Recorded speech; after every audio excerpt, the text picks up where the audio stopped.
चाहता हूँ। देखो तो वो फूल, वहां कुछ गुलदान भी नजर आ रहे हैं। जरा लगाओ तो उन फूलों को।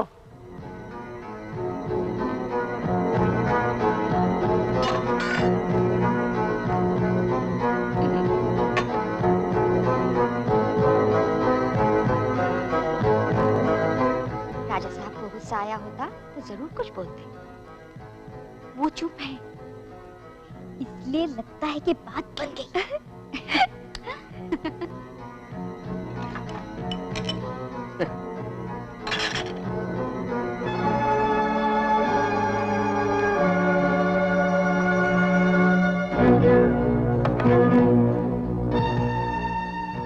तुमने देखते ही देखते इन खूबसूरत फूलों को किसी टूटे हुए गुलदान में नहीं, सबसे अच्छे गुलदान में सजाया है। क्यों?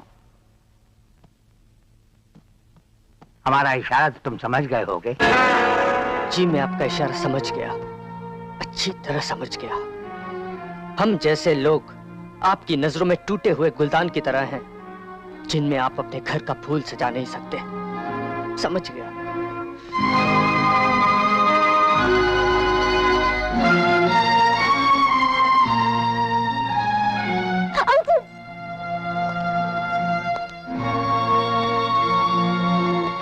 राजा साहब से कह दीजिएगा, वो चाहे हजारों घड़ियां खरीद लें, मगर उनमें वो सिर्फ वक्त को देख सकते हैं, वक्त को गुलाम नहीं बना सकते।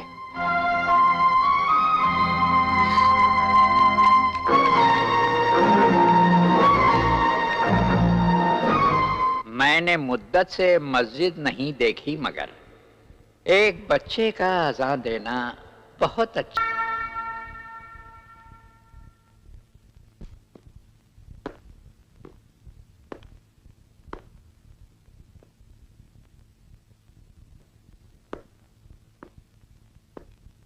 नमस्कार राजा साहब। ओ बलवंत, कैसे आना हुआ? खैरियत तो है? कुछ दिन पहले अर्जुन आपसे मिला था, जिसे आपने टूटा हुआ गुलदान समझा।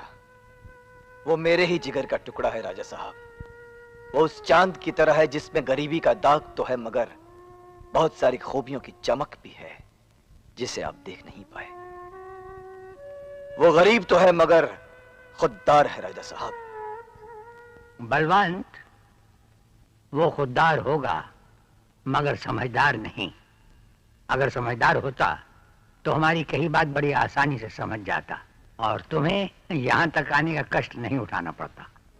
मुझे मालूम है राजा साहब कि तेज और अर्जुन के बीच बहुत फासला है, बहुत ऊंची दीवार है, लेकिन प्यार सारे फासले, सारी दीवारों को खत्म कर देता है।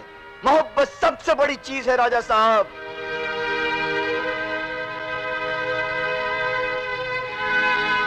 दीवारें, फासले और मोहब्बत, ये चक्कर तो बलवंत हम लड़कपन में लगा चुके हैं और अब ये समझा है कि मोहब्बत से पहले एक और बड़ी मंजिल है, उसका नाम है जरूरत।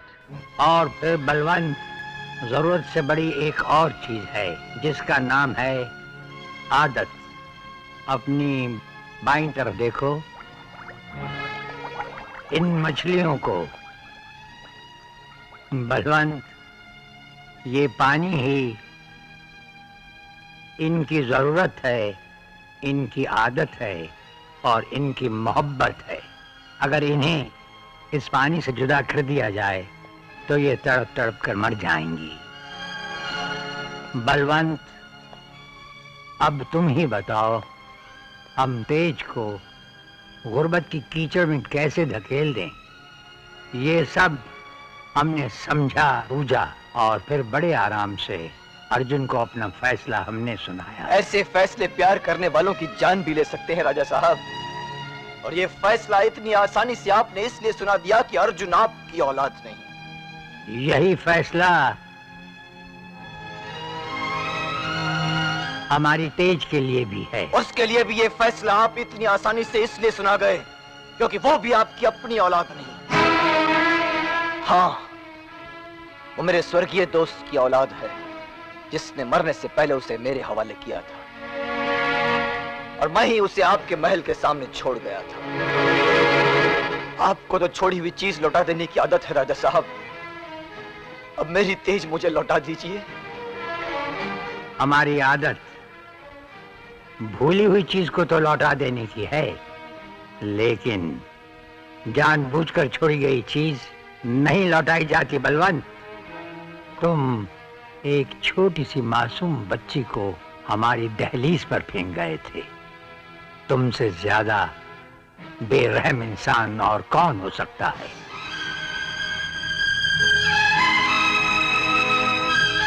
और फिर यहां तो एक बेटी का सवाल है। हम तो क्या पत्थर से पत्थर दिल इंसान भी इन हालात में अपनी बेटी को अपने से जुदा नहीं कर सकता।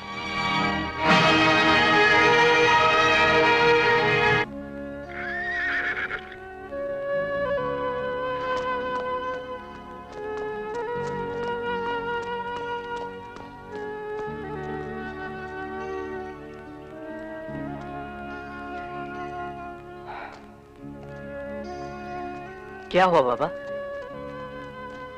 अर्जुन, गिरे हुए आंसुओं के कतरे वापस नहीं उठाए जा सकते।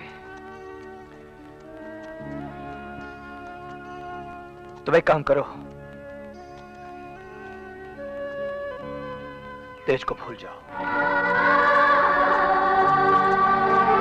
रानी बिटिया। हाँ चाचा।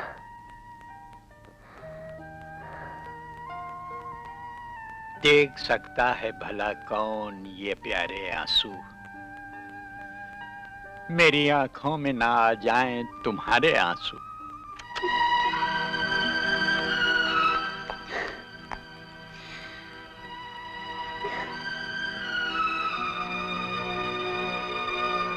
राजा पापा, मैं अर्जुन से बहुत प्यार करती हूँ और मैं उसके बिना जिंदा नहीं रह सकती।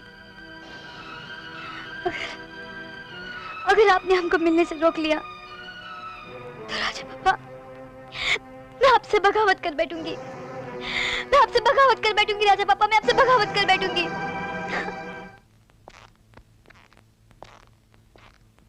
खान भाई, आप इतनी सोच में क्यों पड़ गए? तारीख इस बात की गवाही देती है कि बगावत की कहानियां कभी गुलाब जल से नहीं लिखी गईं। ये हमेशा गरम खून से लिखी गई हैं, हमेशा गरम खून से।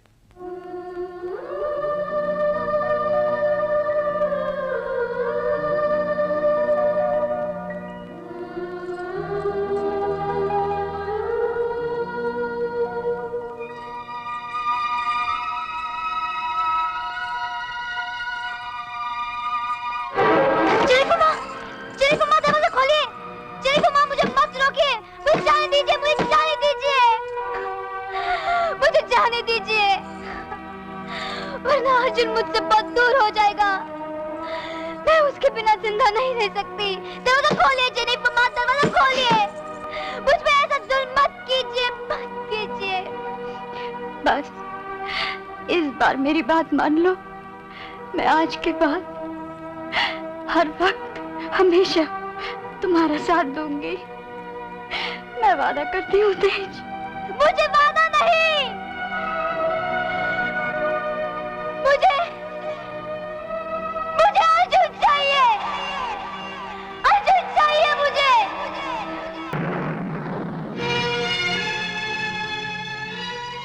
दिल इतना भारी भारी सा है,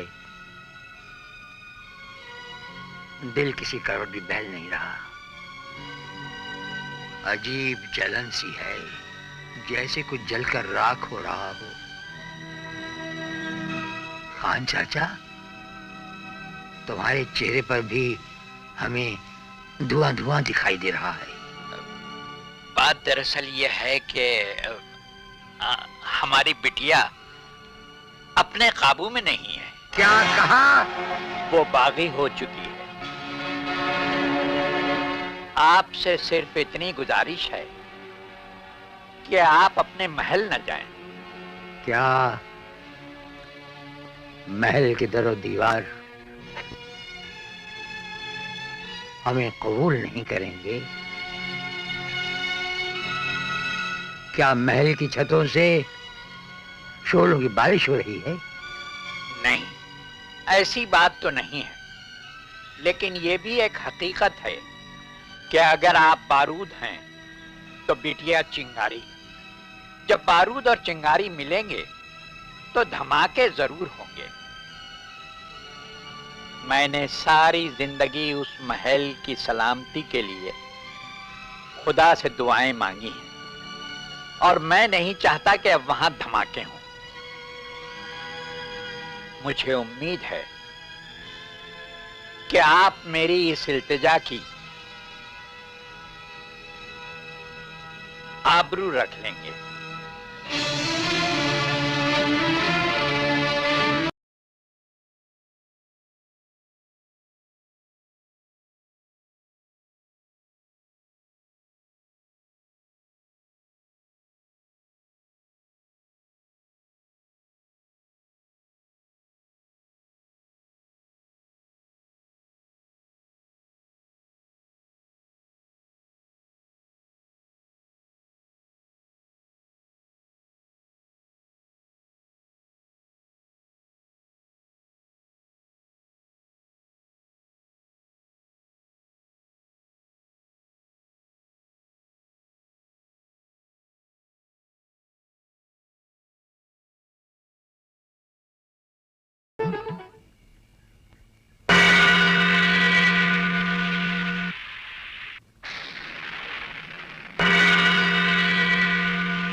खौफनाक रात में कौन आया है?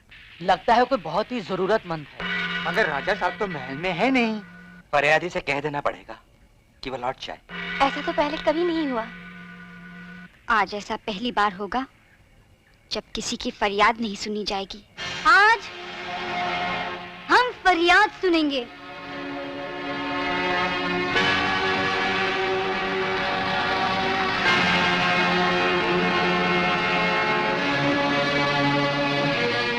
फरियादी, कौन हो तुम और क्या चाहते हो?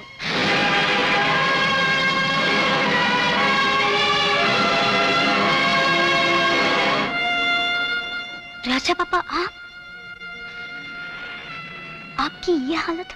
पांव नंगे, सैकड़ों जूते होने के बावजूद कपड़े तार तार, सर पर एक उलझी हुई पगड़ी जो अभी गिरी कि अभी गिरी। हमारे अंदर की हालत यही है जो बाहर से नजर आ रही है। हर चीज टूटती गिरती नजर आ रही है। इंसाफ, इंसाफ चाहिए इस फरियादी पापा को जिसने तुम्हें पाला पोसा।